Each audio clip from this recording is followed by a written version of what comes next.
اوہو، تو تم مجھ سے ہیڈ کوارٹر کے بارے میں اس لیے پوچھ رہے ہو کہ تم وہاں جا کر فلم واپس حاصل کر سکو؟ اسٹیفن نے منہ بنا کر کہا۔ ہاں، یہ فارمولہ پاکیزہ کے لیے ہے، اور اس کے لیے ڈاکٹر رخسار اور اس کے والد نے بے حد تکلیفیں اٹھائی ہیں، اور ہماری معلومات کے مطابق ڈاکٹر رخسار کے والد ڈاکٹر حسن درانی کو بھی ہلاک کر دیا گیا ہے۔ انہوں نے پاکیزہ کے لیے جو تکالیف اٹھائی ہیں اور فارمولے کو پاکیزہ لانے کے لیے جتنے بھی جتن کیے ہیں، ہم انہیں رائے گاہ نہیں جانے دیں گے۔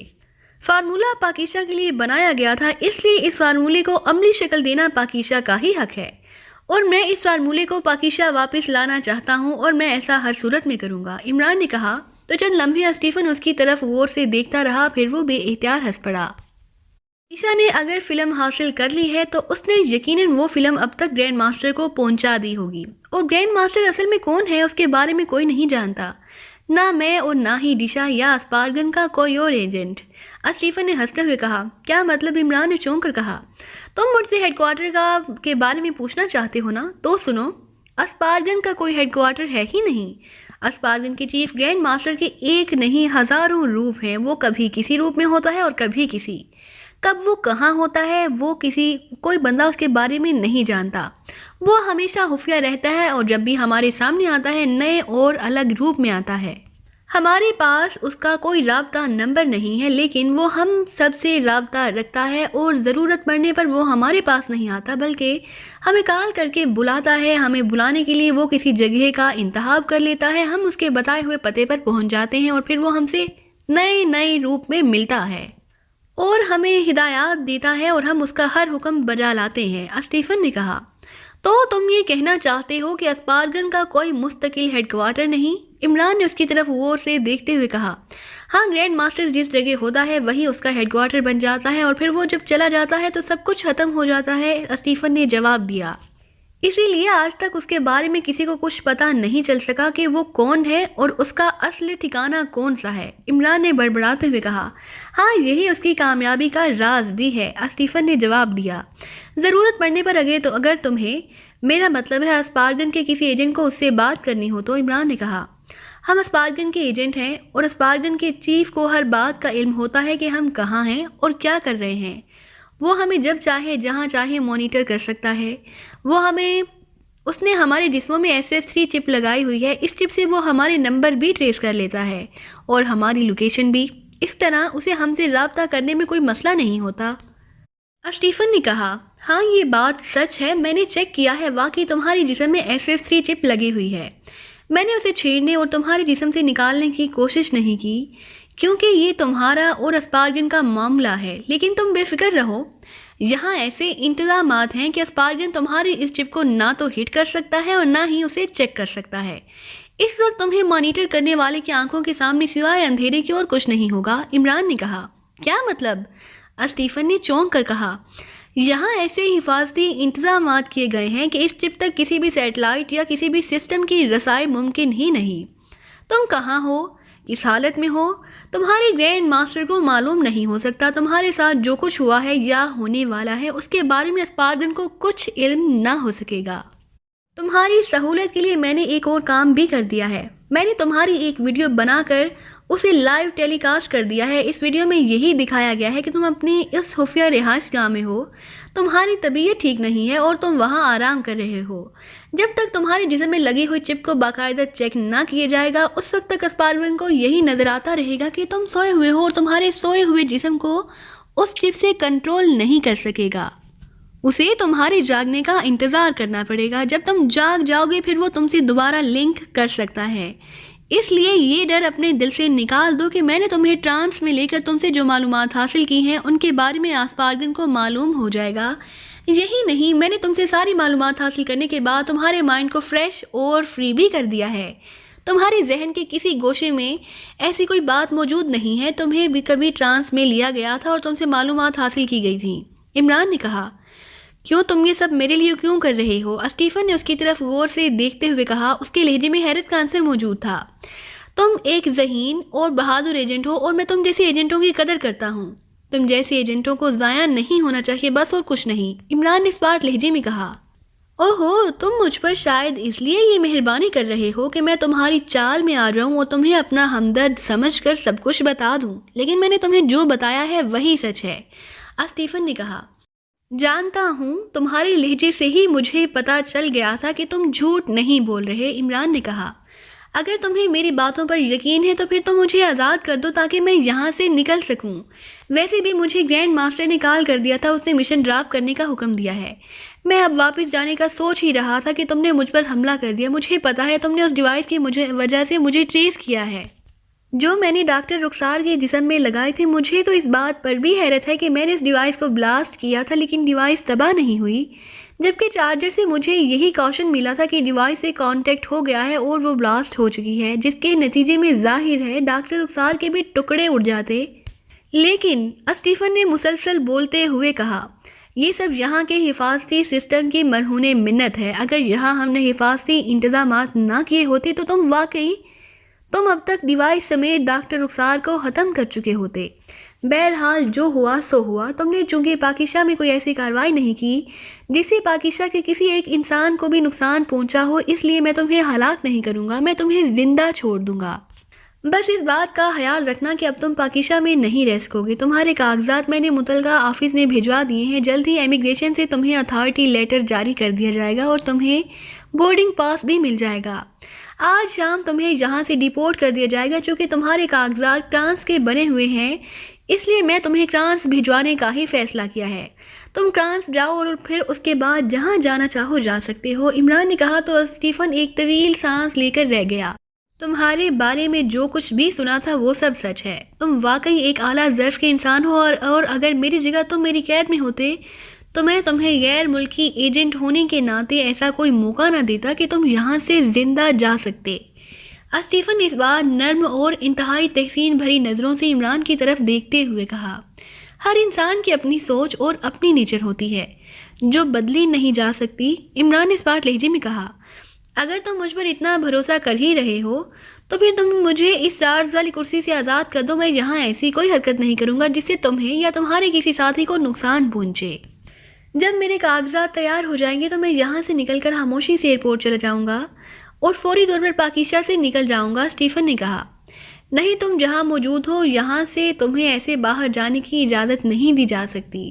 جس خاموشی سے تمہیں یہاں لایا گیا ہے اسی خاموشی سے تمہیں تمہارے خفیہ ٹھکانے تک پہنچا دیا جائے گا، پھر تم وہاں سے ایئرپورٹ چلے جانا، عمران نے کہا۔ ٹھیک ہے، اب مجھے اطمینان ہو گیا ہے کہ تم واقعی میرے خلاف کوئی کارروائی نہیں کرو گے اور مجھے یہاں سے زندہ جانے دو گے، اسٹیفن نے ایک طویل سانس لیتے ہوئے کہا تو عمران اٹھ کر کھڑا ہو گیا۔ اس کے اٹھتے ہی جولیا اور اس کے ساتھ بیٹھی ہوئی ڈاکٹر رخسار بھی اٹھ کھڑی ہوئی۔ جوزف، تم اس کے پاس رکو، میں نے اسے فری ہینڈ دے دیا ہے، لیکن اگر اس نے میرے فری ہینڈ کا ناجائز فائدہ اٹھانے کی کوشش کی تو پھر تم اسے گولی مار دینا، عمران نے جوزف سے مخاطب ہو کر کہا۔ یس بوس، جوزف نے مودبانہ لہجے میں کہا تو عمران، ٹائیگر، جولیا اور ڈاکٹر رخسار ایک ساتھ وہاں سے نکلتے چلے گئے۔ دشا نے میری انا کو ٹھیس پہنچائی ہے، وہ مجھے بتائے بغیر یہاں آئی اور اس نے میرے مشن کو خود مکمل کیا اور یہاں سے مجھے بتائے بغیر ہی نکل گئی۔ اس نے یہ سب کر کے میرے جذبات کو بھی ٹھیس پہنچائی ہے۔ میں یہاں سے واپس جا کر اسے زندہ نہیں چھوڑوں گا۔ اس نے مجھ سے میرے حلق کا نوالا چھینا ہے، میں اس کی اسے سزا دے کر رہوں گا، بھیانک سزا، تاکہ آئندہ وہ میرے کسی معاملے میں اپنی ٹانگ نہ اڑا سکے۔ اسٹیفن نے ان سب کے جانے کے بعد بڑبڑاتے ہوئے کہا۔ اس نے جوزف کی طرف دیکھا جو اس کے سامنے تنا کھڑا تھا۔ اس کی نظر جیسے ہی اسٹیفن پر جم کر رہ گئی تھیں، اسی لمحے اچانک اسٹیفن کو ایک زوردار جھٹکا لگا اور پھر ایسے جھٹکے لگنے لگے جیسے کرسی میں یکلا تیز رو دوڑ گئی ہو اور اسے زبردست شاک لگ رہے ہوں۔ یہ دیکھ کر جوزف تیزی سے اس کی طرف لپکا، لیکن اسی لمحے ایک زوردار دھماکہ ہوا اور جوزف کو یکلا یوں محسوس ہوا جیسے کسی طاقتور دیو نے اس کے سینے پر گز مارا ہو۔ وہ اچھلا اور پھر اڑتا ہوا پیچھے ایک صوفے سے ٹکرایا اور صوفے سمیت الٹ کر گرتا چلا گیا۔ گرتے ہی وہ تیزی سے اچھل کر کھڑا ہوا اور پھر اس کی نظریں جیسے ہی رارز والی کرسی پر پڑی تو یہ دیکھ کر وہ حیران ہو گیا کہ اب وہاں اس کی لاش کے ٹکڑے اور خون ہی خون پھیلا ہوا تھا۔ اس کے گوشت کے ٹکڑے ادھر ادھر بکھرے پڑے تھے۔ وہ یہ سب دیکھ کر جوزف کی آنکھیں پھیل گئیں اور وہ بوس بوس کہتا ہوا مڑا اور تیزی سے بیرونی دروازے کی اور دوڑتا چلا گیا۔ یہ ایک کافی بڑی عمارت تھی جس پر ہائی اسکائی کلب کا بڑا سا سائن بورڈ لگا ہوا تھا۔ یہ 6 منزلہ عمارت تھی۔ اس عمارت کے 5ویں فلور پر ایک خاصا بڑا اور جدید انداز کا آفس تھا جس میں جدید اور بڑی سی آفس ٹیبل کے پیچھے ایک چھوٹے قد لیکن بھینسے جیسے جسم کا مالک آدمی اونچی نشست والی بڑی کرسی میں بھی پھنسا ہوا بیٹھا تھا۔ اس ادھیڑ عمر آدمی کا سر گنجا تھا، اس کی آنکھیں جیسے باہر کو نکلی ہوئی تھی، پیشانی گول اور ابری ہوئی تھی اور اس کے جبڑے بڑے اور تھوڑی کسی ہتھیڑے کی طرح آگے کی طرف نکلی ہوئی تھی۔ کیانہ شناسی کے مطابق یہ شخص ذہین ہونے کے ساتھ ساتھ عیار، چالاک اور اپنے مفادات کے لیے حد درجہ شفاف طبیعت کا آدمی تھا۔ اس کا اصل نام ایڈورڈ تھا لیکن عرف عام میں اسے سپر ماسٹر کہا جاتا تھا۔ اس کا تعلق ایکریمین تنظیم میں اسپارگن سے تھا۔ گرینڈ ماسٹر جس کے سینکڑوں روپ اور نام تھے، اس کے بعد سپر ماسٹر اسپارگن کا سیکنڈ چیف تھا۔ اسپارگن کا چیف گرینڈ ماسٹر مین اور ٹاپ ایجنٹوں کو کنٹرول کرتا تھا اور سپر ماسٹر اسپارگن کے دوسرے سیکشنوں کو ایجنٹوں کو کنٹرول کرتا تھا، جن میں فارن ایجنٹس بھی شامل تھے۔ یہ کلب سپر ماسٹر کا ایک خصوصی ہیڈ کوارٹر تھا جہاں وہ عام بدماشوں کی طرح ہر قسم کے غیر قانونی دھندے کرتا تھا۔ محسوس ایجنٹوں کے سوا کوئی نہیں جانتا تھا کہ اس کا تعلق اسپارگن جیسی طاقتور اور خوفناک تنظیم سے ہے۔ سپر ماسٹر کا یہ سیکشن ایک الگ سیکشن تھا جسے ڈارک سیکشن کہا جاتا تھا۔ گرینڈ ماسٹر سپر ماسٹر سے ہر بات شیئر کرتا تھا اور اسے ہمیشہ ساتھ لے کر چلتا تھا۔ اس سیکشن کے بارے میں سوائے گرینڈ ماسٹر کے کوئی نہیں جانتا تھا اور نہ ہی گرینڈ ماسٹر نے اپنے ٹاپ ایجنٹوں کو اس سیکشن کے بارے میں کچھ بتایا تھا۔ لیکن ڈارک سیکشن میں چند ایسے ایجنٹ بھی موجود تھے جو گرینڈ ماسٹر سے براہ راست رابطہ کرتے ہوں اور سپر ماسٹر کے ساتھ ساتھ وہ گرینڈ ماسٹر کے احکامات پر بھی عمل کرتے تھے۔ ان ایجنٹوں کو اسپیشل ایجنٹ کہا جاتا تھا۔ سپر ماسٹر کے سامنے ایک فائل کھلی ہوئی تھی اور وہ اس فائل کو اس طرح پڑھنے میں مصروف تھا جیسے اس ساری فائل کو وہ زبانی یاد کر کے ہمیشہ کے لیے ذہن نشین کر لینا چاہتا ہو۔ یہ ایکریمیا کے دارالحکومت کے شمال مشرق میں دارالحکومت سے تقریباً 400 کلومیٹر کے فاصلے پر ایک چھوٹا سا علاقہ تھا جسے راپاک جوڑ کہا جاتا تھا۔ یہ علاقہ زیادہ بڑا نہ تھا لیکن یہاں چونکہ آثار قدیمہ کے سلسلے کی چند چیزیں اور قدیم کھنڈرات موجود تھے، اس لیے یہاں دارالحکومت سے سیاح کافی تعداد میں آتے جاتے رہتے تھے۔ اس لیے اس علاقے میں سیاحوں کے لیے معیاری ہوٹل، کلب اور جوئے خانے بھی موجود تھے۔ گو ان کی تعداد خاصی کم تھی لیکن جو بھی تھے وہ بہرحال معیاری تھے، اس لیے یہاں سیاحوں کی تعداد میں کسی بھی موسم میں کمی واقع نہ ہوتی تھی۔ سپر ماسٹر کے سامنے جو فائل تھی اس میں ایک ہی کمپیوٹر پیپر لگا ہوا تھا اور اس پیپر پر موجود تحریر کو غور سے پڑھا جا سکتا تھا۔ وہ ایک ہی صفحے کو نہ جانے کتنی مرتبہ پڑھ چکا تھا مگر اس کے باوجود وہ اسے مسلسل اور بار بار پڑھے چلے جا رہا تھا کہ اس کے پاس پڑے ہوئے 2 رنگوں کے فون سیٹس میں سے سفید رنگ کے فون کی مترنم گھنٹی بج اٹھی تو اس نے چونک کر فون کی طرف دیکھا اور ہاتھ بڑھا کر ریسیور اٹھا لیا۔ یس، سپر ماسٹر نے ریسیور کان سے لگاتے ہوئے کہا اور اس کی آواز بے حد بھاری اور کرخت تھی۔ کارڈر فوری ملاقات چاہتا ہے ماسٹر۔ دوسری طرف سے انتہائی مودبانہ لہجے میں کہا گیا، بھیج دو، سپر ماسٹر نے کہا اور اس کے ساتھ ہی اس نے ریسیور رکھا اور پھر فائل بند کر کے اس نے ایک طرف رکھی ہوئی ٹرے میں اچھال دی۔ تھوڑی دیر بعد دروازہ کھلا اور ایک وجیہہ نوجوان اندر داخل ہوا۔ اس نے ڈارک براؤن کلر کا سوٹ پہنا تھا، بال سنہری اور گھنگریالے تھے۔ چہرے کی نقوش کے لحاظ سے وہ کوئی یونانی نژاد لگتا تھا۔ بیٹھو کارڈر، سپر ماسٹر نے کہا۔ تھینک یو سپر ماسٹر، کارڈر نے کہا اور میز کی دوسری طرف کرسی پر مودبانہ انداز میں بیٹھ گیا۔ ہاں بولو، کیا رپورٹ ہے؟ سپر ماسٹر نے کہا۔ سپر ماسٹر گرینڈ ماسٹر کے کہنے کے مطابق پاکیزہ میں ہمارا مشن ادھورا رہ گیا ہے، کارڈر نے کہا تو سپر ماسٹر چونک پڑا۔ اس کے چہرے پر حیرت کے ساتھ ساتھ غصے کے تاثرات ابھر آئے تھے۔ تفصیل بتاؤ، سپر ماسٹر نے گرراتے ہوئے لہجے میں کہا۔ سپر ماسٹر گرینڈ ماسٹر نے مشن مکمل کرنے کے لیے ٹاپ ایجنٹ اسٹیفن کو پاکیزہ بھیجا تھا، جس کا مشن ڈاکٹر رخسار کا سراغ لگانے اور اس سے ٹی بی ایم فارمولے کی مائکرو فلم حاصل کرنا تھا۔ وہ اپنا کام ٹھیک طریقے اور ڈھنگ سے کر رہا تھا لیکن اس کے کام کرنے کی رفتار بے حد سست تھی۔ اسٹیفن کی ایک منگیتر دشا ہے جو ہر مشن میں اسٹیفن کے ساتھ ہوتی ہے، لیکن اس بار گرینڈ ماسٹر نے اسے اسٹیفن کے ساتھ نہ بھیجا تھا۔ جس کا دشا کو شدید رنج تھا وہ ایک شکی مزاج عورت ہے جو اسٹیفن کو اکیلے نہیں چھوڑنا چاہتی، اس لیے اس نے گرینڈ ماسٹر سے کچھ عرصے کے لیے رخصت لی اور پھر وہ گرینڈ ماسٹر کو سوئٹزرلینڈ کا بتا کر چلی گئی۔ لیکن اس نے گرینڈ ماسٹر سے جھوٹ بولا، وہ سوئٹزرلینڈ نہیں گئی تھی بلکہ وہ اسٹیفن کے پیچھے پاکیزہ گئی تھی، کارڈر نے کہا اور پھر اس نے سپر ماسٹر کو ساری تفصیل بتا دی۔ اوہ، تو یہ ساری تفصیل تمہیں کیسے معلوم ہوئی؟ سپر ماسٹر نے ہونٹ کاٹتے ہوئے کہا۔ گرینڈ ماسٹر نے اسٹیفن کو کال کر کے اسے مشن ڈراپ کرنے کے لیے واپس آنے کا کہا تھا، لیکن اسٹیفن کا کہنا تھا کہ اسے چند نجی کام ہے، وہ 1-2 روز میں اپنے کام مکمل کر کے واپس آ جائے گا۔